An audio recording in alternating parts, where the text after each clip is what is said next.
Para sahabat pendidik di seluruh wilayah tanah air. Kalau kita belajar secara fisik, kita sudah tahu lingkungan belajarnya ada di dalam kelas. Atau mungkin ada di rumah, ya kita bisa melihat tatanan belajarnya, ada kursi, ada meja, ada papan tulis, dan lain sebagainya. Dalam konteks belajar daring atau online, yang kita hadapi adalah suatu dunia atau arena maya, atau yang dikatakan sebagai virtual, seolah-olah ada, tetapi secara fisik tidak bisa dilihat. Nah, area maya ini, arena virtual ini, terjadi ketika ada beberapa piranti komputasi seperti handphone, komputer, notebook, tablet, dihubungkan dengan alat-alat jaringan elektronik, sehingga membentuk sebuah arena maya. Jadi antara dua handphone, kalau ketika mereka berkoneksi, terbentuklah sebuah arena maya. 5 komputer dihubungkan, bisa saling komunikasi, terbentuklah arena maya. Nah, arena maya atau virtual ini dalam konteks pendidikan perlu diperhatikan oleh para pendidik. Kenapa demikian? Karena untuk membentuk arena virtual ini ada beberapa hal yang perlu dipertimbangkan. Contohnya adalah ketika kita sekarang sedang berada di sebuah tempat di mana kita akan mengimplementasikan online learning misalnya. Ketika kita menghubungkan komputer kita atau kita menghubungkan handphone kita ke internet melalui internet service provider, itu berarti kita menghubungkan diri ke arena maya dengan cara mencari jaringan internet melalui jasa penyelenggara internet atau perusahaan penyelenggara internet. Artinya tentu saja kita membayar atau pihak ketiga yang membayar ke sana. Nah, dengan kata lain, untuk bisa terhubung ke dunia maya tersebut atau dunia internet tersebut, saya harus memiliki sumber daya keuangan agar bisa membayar jasa internet service provider tersebut. Dengan kata lain, maka kita bergantung pada sejumlah pihak. Nah, untuk bisa terhubung ke dunia virtual itu, ya, kita juga bisa memilih dari mulai bandwidth kecil seperti jalan kecil atau bandwidth yang besar seperti jalan tol.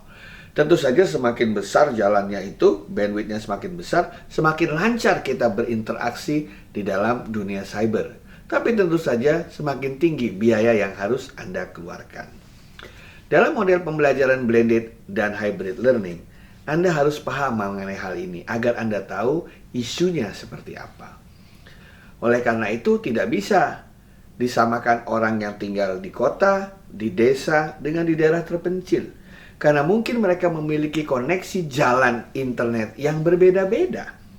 Ya, jadi mungkin di kota besar mudah menggunakan aplikasi telekonferensi secara lancar, video bisa dinyalakan, audio tidak terbata-bata, ribuan orang bisa masuk, tidak ada masalah.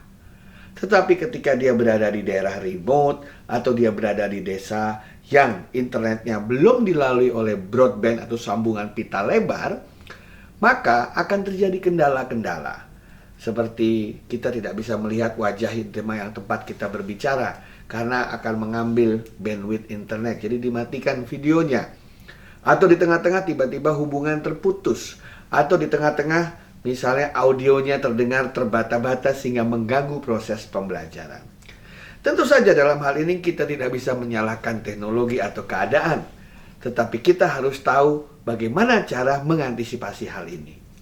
Oleh karena itulah maka mulai diperkenalkan berbagai teknologi untuk mengatasi hal ini. Misalnya apa? Kenapa kita harus menghubungkan diri ke internet ketika yang kita butuhkan misalnya semua ada di hard disk kita. Jadi Anda bayangkan ada satu hard disk, isinya sudah lengkap bahan pembelajaran. Ya sudah, kita hubungkan dengan kabel saja ke notebook kita, semua selesai. Atau misalnya apa? Saya punya bahan semua ada di handphone saya.